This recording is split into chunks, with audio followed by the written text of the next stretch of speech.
Hi friend, welcome back to my YouTube channel mamma baby guide. So friends, I hope आप सबकी pregnancy healthy होगी। So friends, आज की इस video में मैं आप सबके साथ शेयर करने वाली हूँ 9 मंथ में होने वाले 5 सिम्टम के बारे में।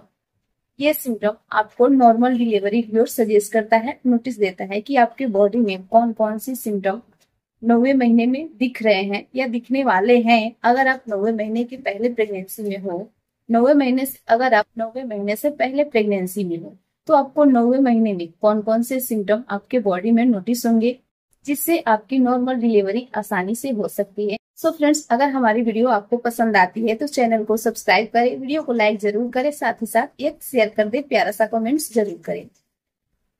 सबसे पहले अगर सिम्टम की बात करें प्रेगनेंसी के, अगर आपकी प्रेगनेंसी 9वें मंथ में चल रही है तो आपको ये नोटिस पहली बार हो रही है कि आपके के गर्भ में जो शिशु की हलचल है वो धीरे धीरे कम होती जा रही है।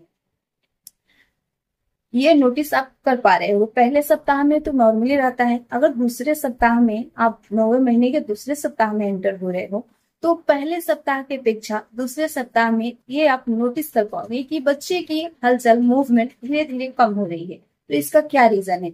क्या प्रेगनेंसी में कोई कॉम्प्लिकेशन है? जी फ्रेंड्स, नहीं, ये कॉम्प्लिकेशन नहीं है, क्योंकि जब प्रेगनेंसी 9 मंथ में जैसे ही इंटर होती है, बेबी ऑलरेडी पूरी तरह से ग्रो हो चुका होता है, यानी कि वो अब अपना बॉडी इस तरह से फिट कर रहा होता है गर्भाशय के मुख्य द्वार पे, जिससे कि वो अपनी प्रेशर बना सके और उसकी डिलीवरी नॉर्मल तरीके से हो सके। इसलिए उसको मूवमेंट करने में दिक्कत होती है गर्भ में, और बेबी पूरे तरीके से नीचे पेल्विस एरिया में फिक्स हो चुका होता है, बेबी का हेड डाउन हो गया होता है, जिस वजह से बहुत कम मात्रा में आपको बेबी का मुंह फील होता है। तो इससे कोई आपकी प्रेगनेंसी में कॉम्प्लिकेशन नहीं है, कोई सिचुएशन क्रिएट नहीं होने वाली है, तो आप बिल्कुल ना घबराएं। दूसरी सिम्टम की अगर बात करें, जब बेबी पेल्विस एरिया में फिक्स हो जाता है तो आपको चलने में परेशानी हो सकती है। यह सिम्टम आपको 9वें महीने के दूसरे सप्ताह से ही आपको दिखने लगेगा। चलने में बहुत ज्यादा आपको कठिनाई आ सकती है, प्रॉब्लम हो सकती है, आपको फर्श पे बैठने में बहुत ज्यादा दिक्कत हो सकती है। लेकिन इस समय बहुत ज्यादा फर्श पे बैठना ही प्रेग्नेंट महिलाओं के लिए लाभदायक होता है, क्योंकि फर्श पर नीचे बैठने से पेल्विस एरिया पे बहुत ज्यादा प्रेशर अधिक पड़ता है, जिसके कारण पेल्विस एरिया लचीलापन होती है, स्मूथ होती है, और प्रेशर पड़ने के कारण गर्भाशय खुलने का चांस अधिक हो जाता है, जिससे कि आपका लेबर पेन आए और गर्भाशय जल्दी से ओपन हो जाए और बेबी का नॉर्मल डिलीवरी हो जाए। तीसरे सिम्टम की बात करें कि यदि आपकी प्रेगनेंसी 9वें महीने में है, उस समय आपको भूख लगना कम हो जाएगा। ऑब्वियसली बेबी गर्भ में बड़ा हो चुका है, मूवमेंट भी कम कर रहा है, उस समय बहुत ज्यादा आपको प्यास लगने लगेगी। तो आपको पानी तो पीना ही है, लेकिन आपको भूख कम लगना है। इसका मतलब ये नहीं कि आप अपने डाइट को कम कर दें, जी नहीं।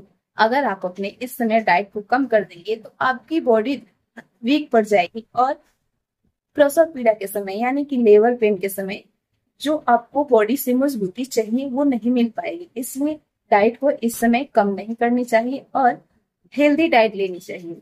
चौथी सिम्टम की अगर बात करूं, प्रेगनेंसी के फर्स्ट या सेकेंड वीक में आपको बहुत ज्यादा डिस्चार्ज होती है। ये डिस्चार्ज थिक होती है, इसकी क्वांटिटी भी बढ़ जाती है। अगर डिस्चार्ज में आपको स्मेल आ रही है, किसी भी प्रकार की बदबू आ रही है, तो इससे आपको डॉक्टर से दिखाना चाहिए, क्योंकि डिस्चार्ज में स्मेल आना प्रेगनेंसी में कॉम्प्लिकेशन का शिकायत होता है, खतरा होता है। डिस्चार्ज आ रही है, इससे कोई दिक्कत नहीं है, डिस्चार्ज में स्मेल आ रही है, इससे प्रेगनेंसी में दिक्कत हो सकती है। तो ऐसे सिम्टम 9वें महीने में दिखते हैं, और ऐसे ही आपको कभी कभी आप बहुत स्मूथ फील करोगे, कभी कभी आपको लगेगी बेचैनी जैसी हो रही है जब बेबी गर्भ में मूव नहीं कर रहा होगा। ये 5वें सिम्टम की मैं बात कर रही हूँ। बेबी जब गर्भ में मूव नहीं कर रहा होगा, आपको यानी प्रेग्नेंट महिला को बहुत ज्यादा बेचैनी जैसे फील होने लगेगी, क्योंकि जब बेबी गर्भ में मूव नहीं कर रहा होता है तो प्रेग्नेंट महिला की बॉडी स्मूथ नहीं होती है, वो अंदर अंदर ही अंदर सिकुड़न हो जाती है, पेट एकदम कड़क हो जाता है, और उनके मस्तिष्क में एकदम घबराहट जैसी होने लगती है, बहुत ज्यादा पसीने चलने लगते हैं। तो इस तरह की सिचुएशन होते हैं। हालांकि यह प्रेगनेंसी का कोई कॉम्प्लिकेशन नहीं है, ऐसा होते रहता है, तो इसलिए आप इसको बहुत ज्यादा सीरियसली ना ले। अगर बहुत ज्यादा आपकी प्रेगनेंसी में कॉम्प्लिकेशन है, ऑलरेडी